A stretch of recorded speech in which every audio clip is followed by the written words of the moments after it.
niko sasa nikiwa kijana sasa hadi 21 22 20 because I started making money when I was young.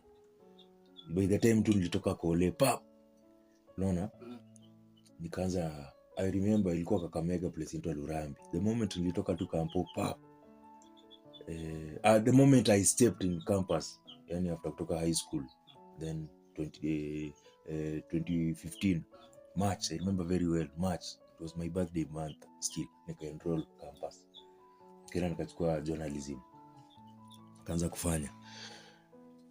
By 3 months nilikuwa nishaanza kuwa na movie shop, nilikuwa nisha create movie shop, nishaanza kuuzia watu mamovie. Sasa pesa, cash started flowing in, unaona. Sasa kitu kama pombe ilikuwa shida kwangu. I used to buy mzinga kila siku. By that time ilikuwa KC ndio ilikuwa imeshika sana. KC.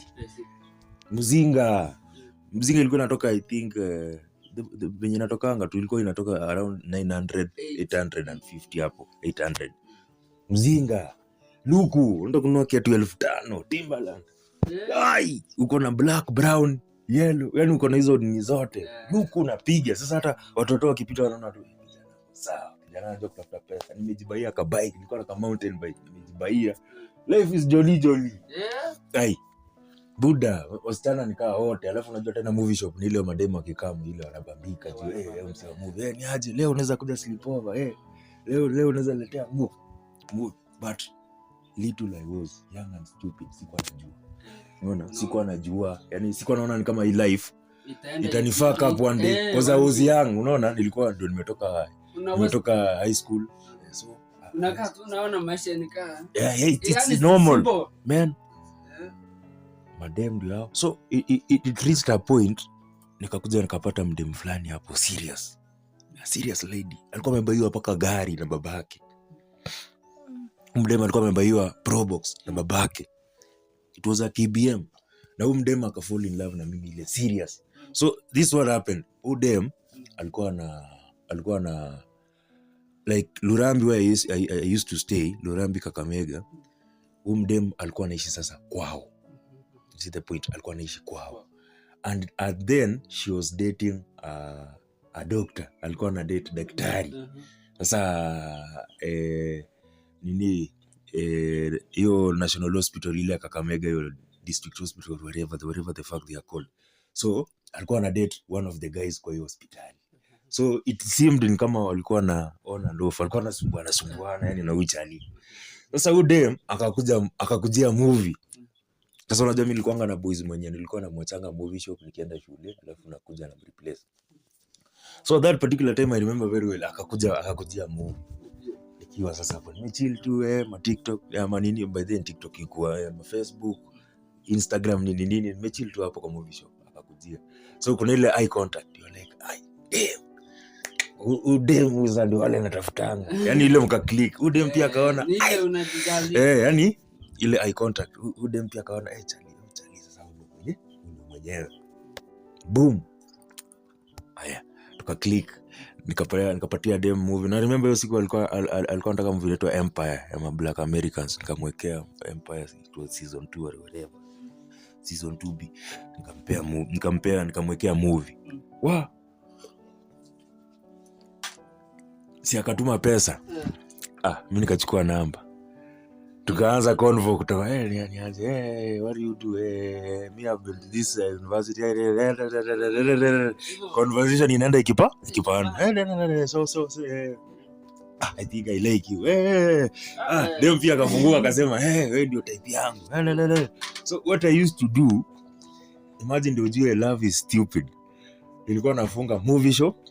By then tulikuwa tunaishi, nilikuwa naishi mimi na best yangu alikuwa anaitwa Kevo. Alikuwa anaitwa Kevin Kipchumba. Kwao ni hapa Annex. Ako hapa Annex LD. So what I used to do, I used to tulikuwa naishi wote nyumba 2 bedroom. Tulikuwa nalipanga 10k. Sasa mimi nilikuwa natoa 5, anatoa 5. By then hiyo ni pesa kidogo. Unaona do mingi. Sasa but huyu jamaa alikuwa na dem yake. Sasa hiyo master bedroom yeye na dem yake. Walikuwa wanafanya same course, juu wote walikuwa wanafanya hii mambo ya pharmacy hiyo. Haya, alafu sasa mimi nalala the other room. So mimi sasa yule na change, leo niko na huyu, kesho niko na huyu. Sasa nikaleta huyu dem nikamuinvite, akamwambia unajua naishi hapa nini. So dem kujua niko na do, unajua alifanya nini? Dem akanichukua. Akaniambia unajua nini? Si uko na do? This is what we can do. Let's move into one house. Mimi atatoka home. Dem akaniambia tuta move in wote. Tutafute nyumba tuishi mimi na wewe. Tukaenda tukatafuta bed sitter. And I remember very well. It was a fine Sunday. I remember very well. Sunday kama leo. Beautiful Sunday. Kumbuka tuko na gari yake amentrust paka ananipea. Huyu mdem mimi nikitaka shughuli ya gari, anaenda anatolea gari kwa ananipea. Nataka uone hiyo picture. Anantrust hivyo na tujamaliza hata mwezi mmoja kudate. Naenda na gari, naweka mafuta, napiga shughuli zangu, narudi. But remember there is the aspect of pombe. Kiburi kaanza kumea. Mademo ananikufia juu gari iko. Sasa nikulewa, kutembea na hiyo gari. I remember this one particular day niligongeshanga hiyo gari nikiwa mlevi. Kila weekend naenda na gari home. Demo amenikufia, najua do this real love. But I was young and stupid. Only to realize who dem alikuwa mkubwa kwangu na almost 4 years. So kumaanisha alikuwa amemachua kuniliko. Unaona? But sasa hapo huwezi fuata hiyo mapenzi imefall. Nini. So tukaendelea hivyo back then, tukaingia 2017, na tukaingia 2018, 2019, 2017 ikiishaisha 2018. That's why we came to part ways na udem. Juu sasa history ilikuwa imekuwa worse. Wakati anipei gari naenda na haya gari. Hiyo pesa iko. Naenda na haya gari, natembea, naweza kuja LD, naweza enda Nairobi, because Nairobi was my second home. Naenda home. Piga shughuli, pombe nayo napiga. Mimi nilikuwa ukikutana na mimi kama saa hizi, hiyo story ya jaba, kama saa hii. Pombe iko pale, penye nalala, pombe iko hapo. Nikiamka tu hallelujah. Natoa lock. Hiyo kutoa lock ndo naendelea. Sasa wakati pesa ilipungua, is the more I started noticing I was deeply falling in depression, and at the same time I was deeply becoming alcoholic. Nilikuwa sana alcoholism levels. Kumbuka kuna ile aspect ya nimesahau God. Sasa unajua Mungu ndio nikwambia mimi so God, I was trying to communicate something, anambia kijana, I have blessed you with a versatile mind, like naweza fanya vitu mob. But now again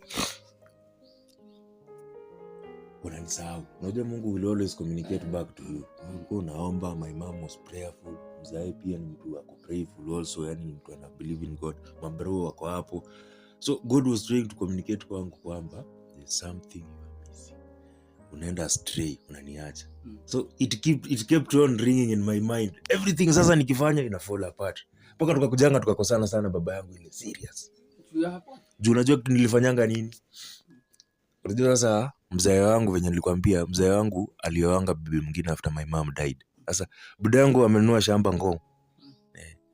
Mimi hata baba yangu sio ati ni mtu ati maskini. Baba yangu hadi anaendesha Prado yake.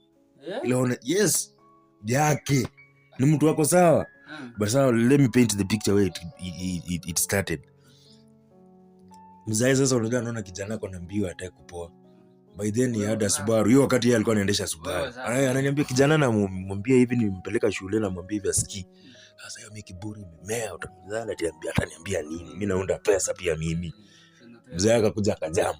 Akaniambia sasa kama hutaki kufuata mambo yangu, I have nothing to do with you. Kind of like he disowned me. Unapata hiyo, akasema sasa kama hutaki kufuata mambo yangu, let me focus na your brothers. Wewe kidogo.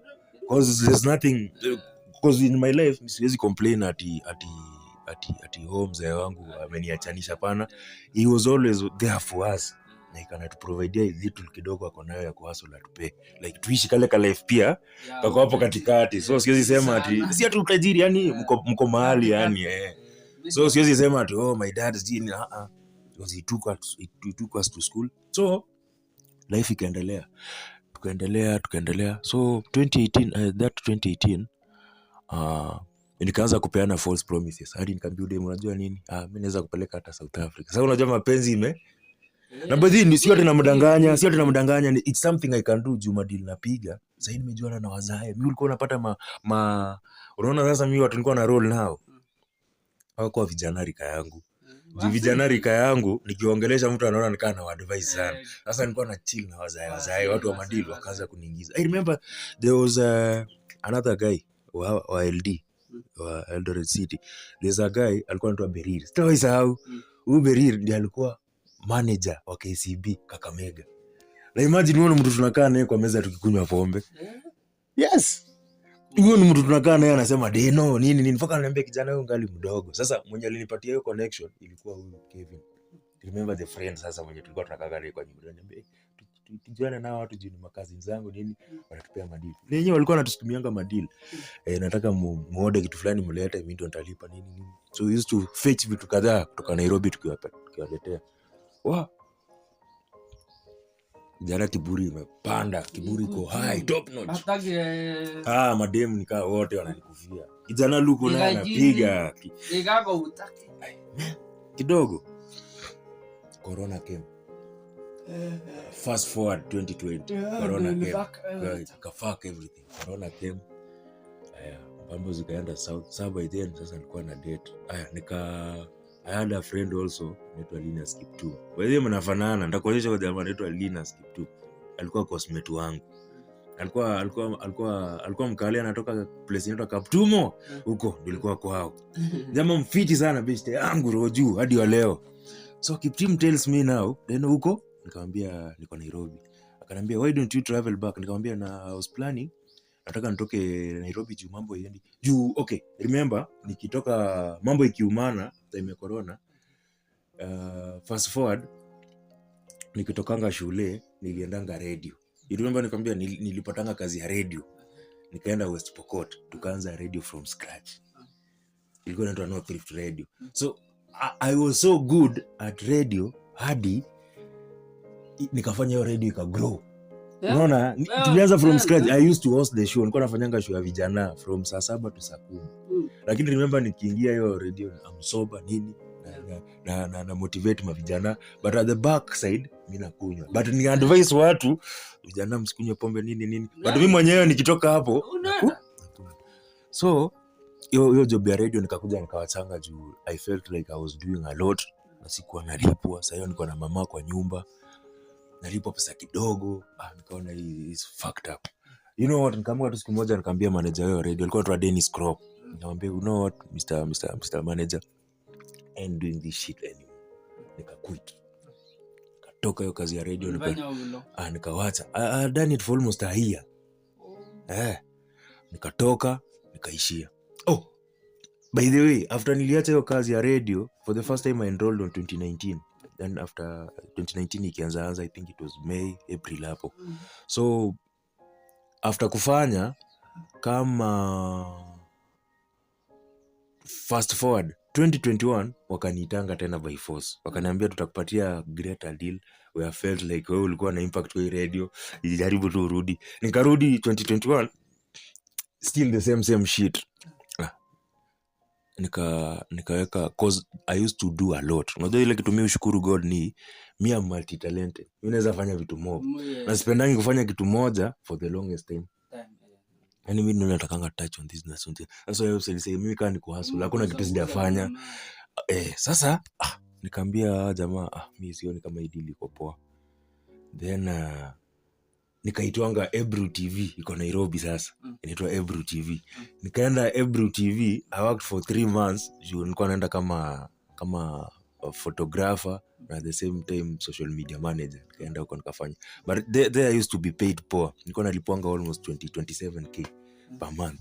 Sasa unajua sana na naishi kwa mzae sasa, kumbuka. Naishi kwa mzae. Mzae ananiambia niaje kutoka unakuja. Kukumbuka mzae ako na nyumba Lavington na bado anaishi Ngong. Step mama kwa huko. Nikaenda nini so everybody kwa family akakuwa concerned. Unajua Deno kitu inamsumbua ni pombe. Sasa wakaanza kunotice. Ukijana hii kurukaruka ni starehe inamfanya.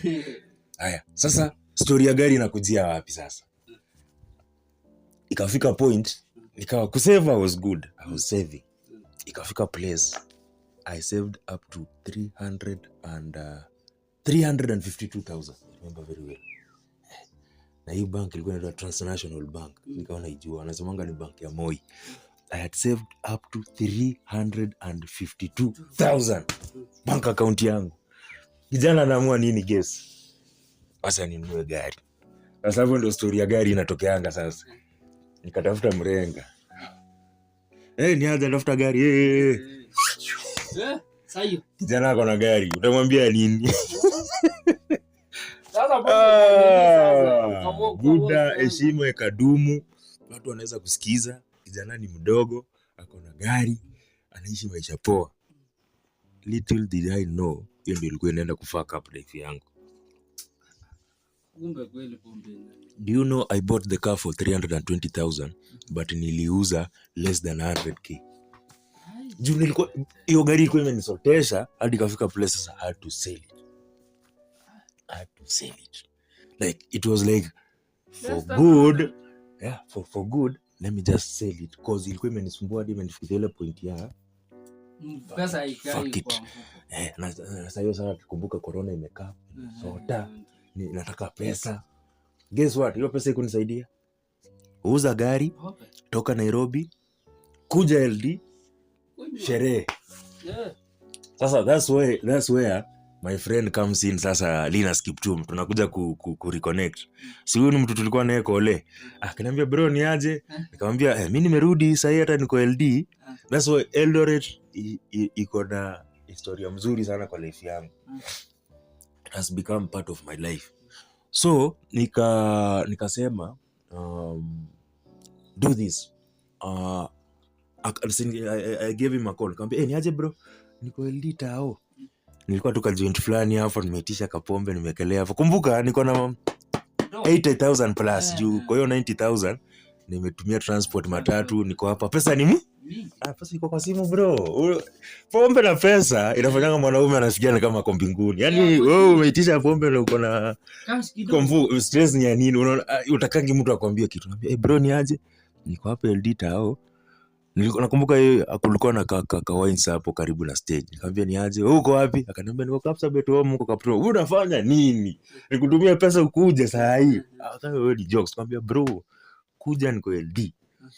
So this is how huyu jamaa ananiambia. Kiptuma akaniambia ni aje? Fanya hivi. Wewe come. Come wapi? Akaniambia wewe fanya hivi. Wewe come Kapsabet. That was my fucking first time kwenda Kapsabet town. Akanambia wewe kuja Kapsabet, ukifika Kapsabet town call me. Si nimelipuka.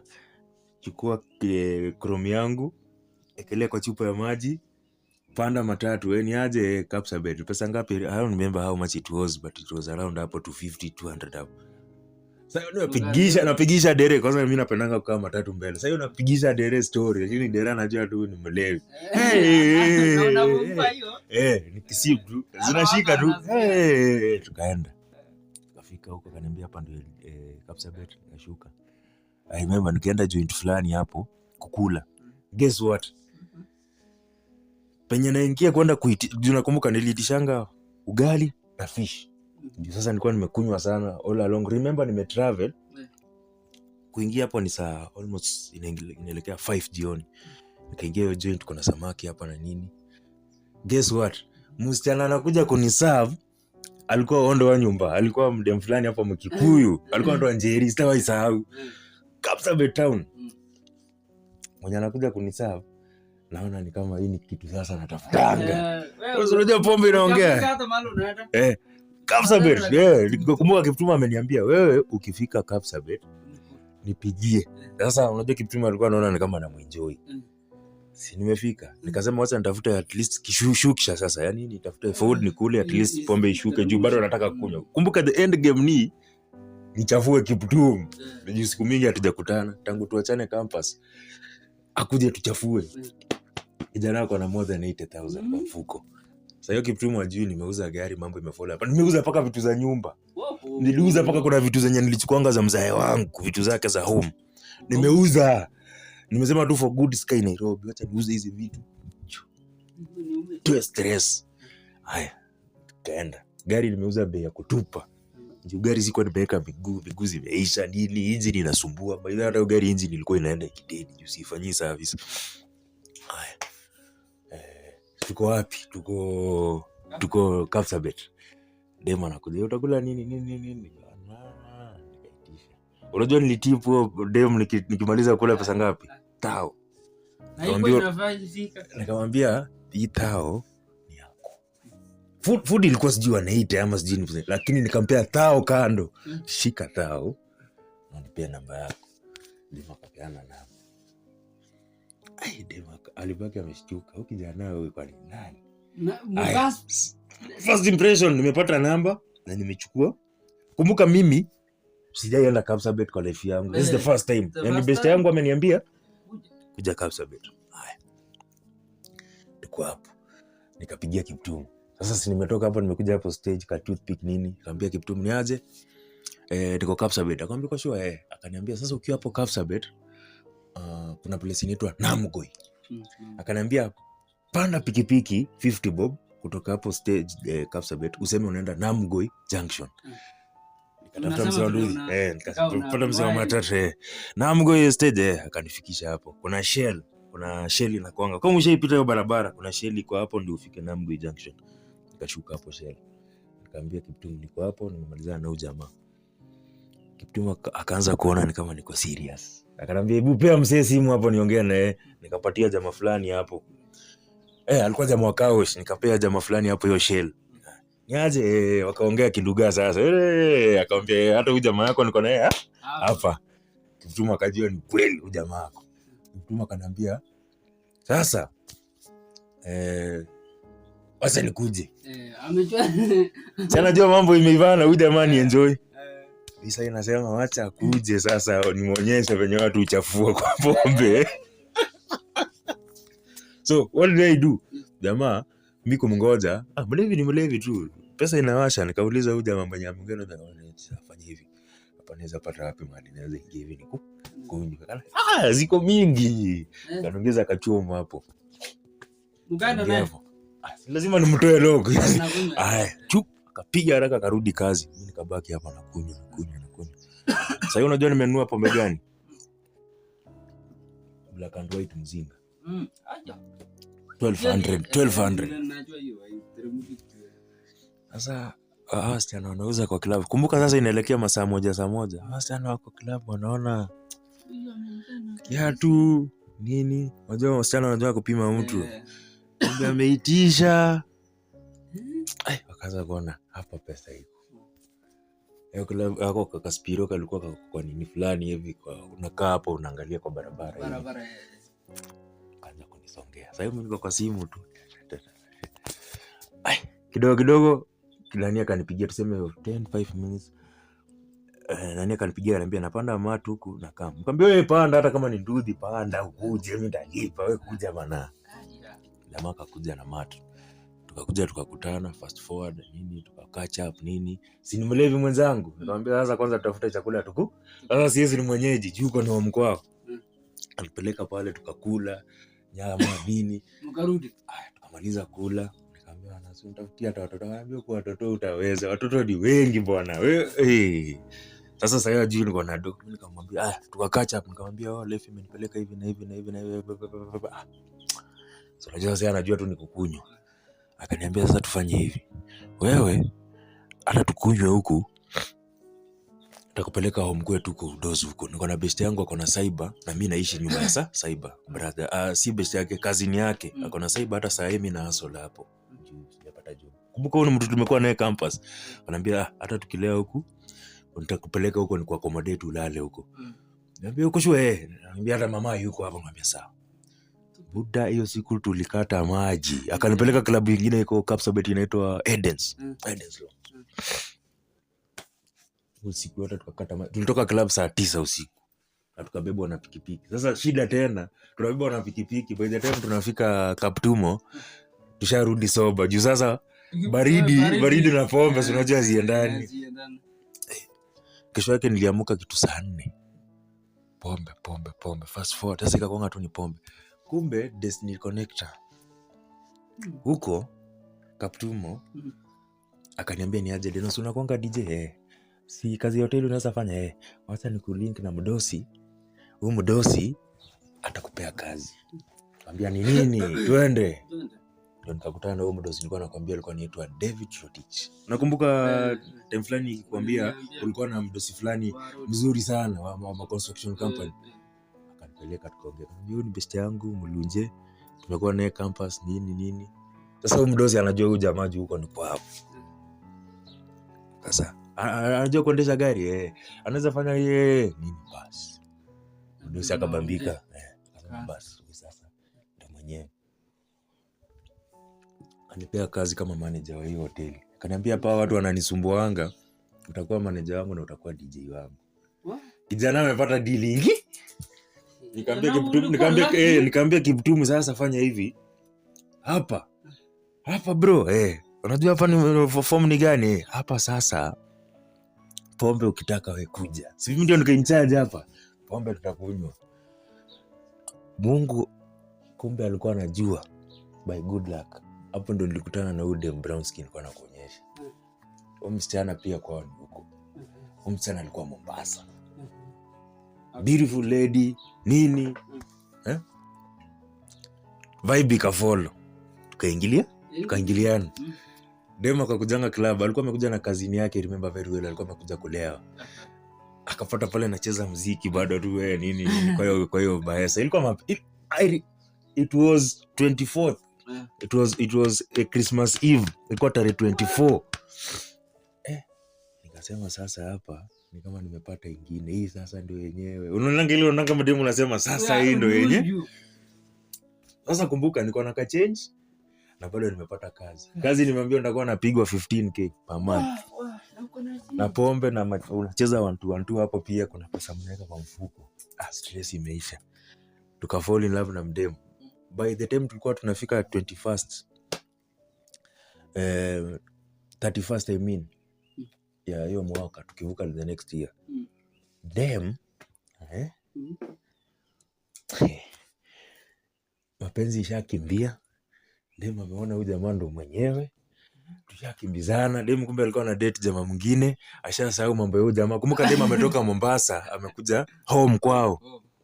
Kila siku tuko na huyu dem. Hadi tukipita center watu wanashangaa na huyu jamaa alipenya na huyu dem. Aje, huyu dem tunaona ndo tumemuogopa. Kitu safi. Fast forward, haikulast juu ya pombe. Tukakosananga juu ya tei tu. Sasa corona ikakuja ikapiga sasa vizuri sasa. Ikakoronanisha vitu sasa. Sasa sio 2019 sasa tumeingia 2020. Sasa corona ikanasa. Kitu mimi upendea Odem na nasemanga hata sasa kama anaweza kuwa wife ya mtu, sasa imsahau. Odem tumekuwa naye from grace. Wanasemanga ni si from grace to grass. Yaani tulitoka naye from grass to grace. Odem tumengangana naye. Bro, Odem ilifika place tukahustle na yeye vibarua. Na kwa iniacha.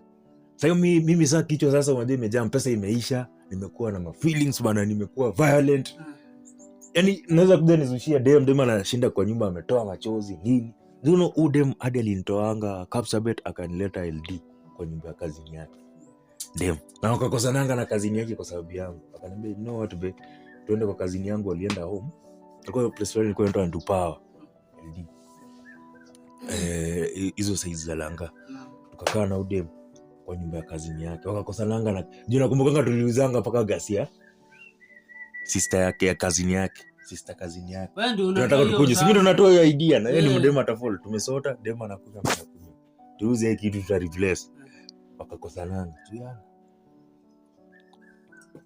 So ikakuwa on and off. But I think so makosa nilifanya mambo si corona imeshika nini. Nikatoa idea nikamwambia huyu dem twende Mombasa.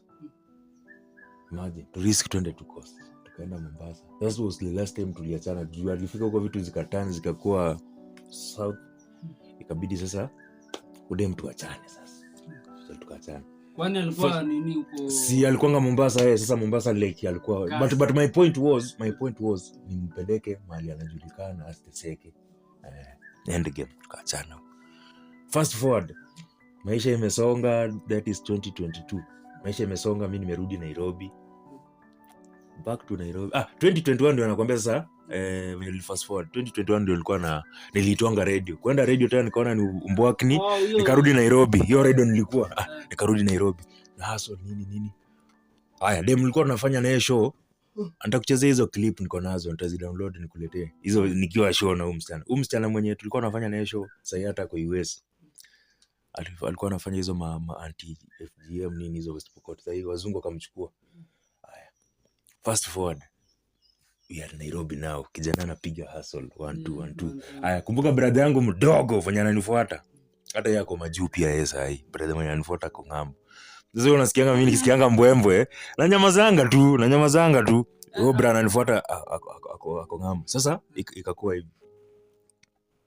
Bro sasa yeye amenisaidia, ameniambia bro acha kunywa pombe naweza kusaidia nini juu kijana alikuwa Kenyatta University amemaliza akapata kismat akapata job na yeye ni mtu wako focus juu ameona venye pombe imetufanyia sasa yeye hataki kutamani pia pombe imuaffect hivyo.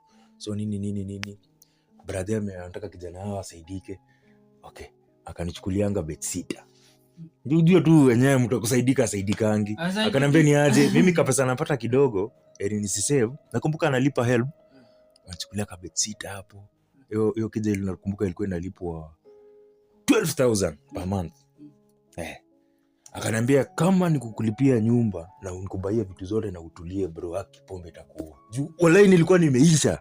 Tukikutana na wewe sasa mimi nimelewa. Wewe acha na watu wanasumbuka. Wewe si mlevi bana bro. Mimi wewe si mlevi. Wewe hata mimi saa hiyo sasa nikwambia even in a month. Alafu mimi ulikuwa saa what time is it? Saa 2:49. Bro mimi ulikuwa unakutana na mimi saa hii. Nilitingika. Mimi saa hii pombe inatembea kwa kichwa. Lakini sasa uzuri appetite iko inapotea. Juu appetite ingekuwa inapotea sasa ningekuwa hata nilidedi. So fast forward akanichukulia keja. I remember it was ilikuwa Ngong. Juu sasa unajua Ngong 111 kama my second home juu wenye nakwambia historia yangu, familia yangu na huko mzaa yako huko. Bedsitter nini? Sasa hiyo mzaa juu hata kijana yako wapi? Sasa mzaa akakuja akaambiwanga huko Ngong, kijana yako kwa area. Anaishi hizi area. Nilikuwa naishi place fulani kunaitwa Kangawa. Naishi place fulani kunaitwa Kangawa. Hako aje? Mlivyo kawaida tu. Sasa hiyo kumbuka nimelower my standards paka nimetafuta kazi Kaosh.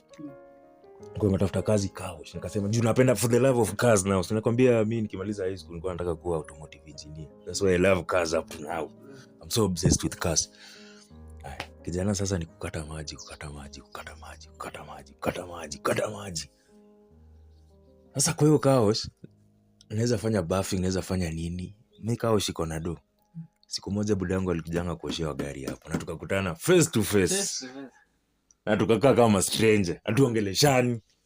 Na unajua sura zinafanana hadi mtu akiona anajua tu watu wako relate, hatuongeleshani. Akaoshewa gari na umse mwingine tulikuwa naye alikuwa anaitwa Brayo. Akamosha Msape, akamosha gari akaishia. Nikamwambia unajua ni Brayo. Yo Brayo, tunamtanga yo Brayo. Unajua nini? Ni budangu. Anambia acha ujinga. Nikamwambia huyu mzee ametoka hapa na Prado Black wewe, ni mtoto wangu. Nikamwambia hata jina anaweza kuambia, nikamsomea paka namba ya simu, nikamwambia hebu confirm kwa till kama amelipa hiyo. Nikamwambia yeye ni kweli, nikamwambia no what happened, nikamwambia shit happens. Wewe ni mzee. Sasa tukaendelea nikakaa nini, nikatokanga nikaenda Ruaka fast forward nini. So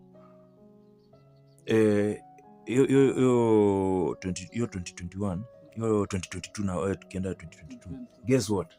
I'm on the streets of Nairobi. Hiyo time nakumbuka nilikuwa niko place in Mountain View. You remember nilikwambia story ya Jalango? Nilikuwa nashanga Jalango magari.